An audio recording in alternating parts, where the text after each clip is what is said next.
Electronic enclosures are all around us and are critical to our modern daily life. The thermal needs for networking cabinets that are used for internet and telecommunications are often overlooked. In order to meet ever-increasing customer demand for communication speed, these cabinets are packed full of networking routers, power converters, battery backups, and other power-dense equipment. You can think of them as mini data centers. On top of the internal heat production, these cabinets are left outside to bake in the sun in grueling temperatures throughout the country. If the networking components within the cabinet exceed their operating limits, this can mean an internet or communication outage for thousands of customers, which will not reflect well on the service provider. We have helped clients with upfront CFD simulations to ensure these cabinets have adequate cooling to handle extreme conditions, and have also helped evaluate the failure scenarios where the batteries can maintain the routers, but what's maintaining the thermal management. In this case study, we'll discuss some of these techniques for handling these simulations and how we can help you with your thermal electronic design.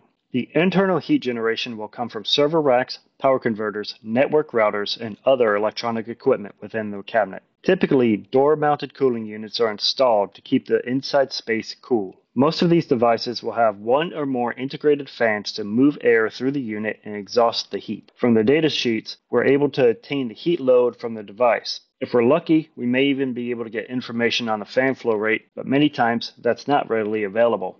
In these situations, we can fall back on a first law analysis with engineering assumptions on typical fan flow velocities and system temperature rises to estimate a required fan volumetric flow rate.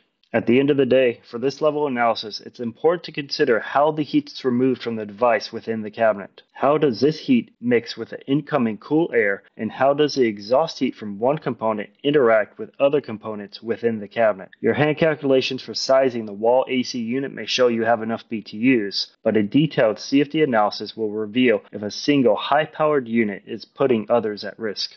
In addition to the internal heat generation from the servers and routers, we may also consider the exterior heat from ambient temperatures and solar radiation. Although these cabinets typically have foam board insulation and solar shields, at the end of the day, they're still a metal box. Extreme temperatures can provide additional heat loads that may overload the design AC units for the cabinet. For a particular installation location, we'll cross-reference ASHRAE climate data for historical extreme temperatures. Our analysis will also include the effects of solar radiation, which can significantly drive up external surface temperatures and provide additional heat load for internal components. With these techniques, we can accurately simulate the worst-case heating conditions. Our first client was developing a UPS cabinet for a telecommunications tower. This cabinet was loaded with two main bays of equipment, including server racks, communication routers, power electronics, and battery backup. The analysis considered extreme ambient temperatures for the location and peak solar radiation at the summer solstice.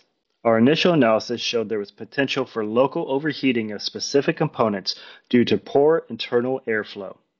We worked closely with our client and ended up going through a couple of design iterations for baffle placements and equipment arrangement to ensure the internal airflow would keep all equipment within safe operating margins. This next case evaluated the performance of the networking cabinet during a power outage. Although there was enough onboard batteries to power the cabinet for a set period of time, the internal heat load would quickly exceed the operating limits and shut down the cabinet very quickly.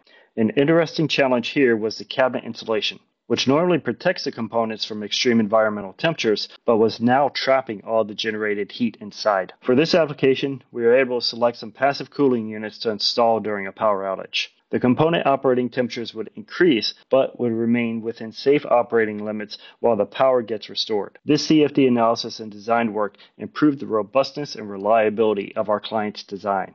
Please visit our website at predictiveengineering.com to learn more about how we can assist you with thermal and structural analysis of electronic devices, cabinets, and data centers.